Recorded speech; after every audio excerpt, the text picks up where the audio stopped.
ভাই বোনেরা, সবাই কেমন আছেন? আশা করি ভালো আছেন। আলহামদুলিল্লাহ, আমিও ভালো আছি। আমরা আজকে কিশোরগঞ্জ পাগলা মসজিদে ঘুরতে আসছিলাম। জুম্মার নামাজ শেষ হয়েছে, দেখুন কত মানুষ এখানে।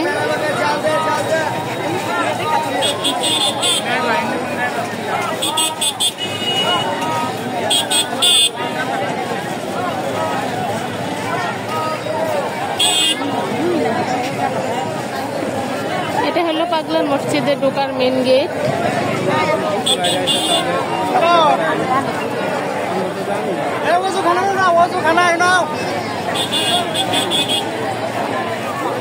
এই যে দেখা যাচ্ছে 3 গম্বুজের মসজিদ, আর পিছনে হলো মহিলারা নামাজ পড়ে।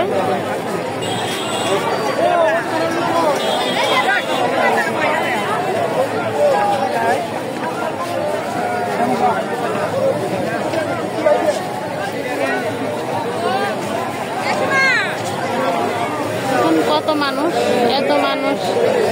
আসলে আমি সবসময় শুনেছি এখানে অনেক মানুষ হয়, আমি আর কখনো আসিনি, এই প্রথম আসছি।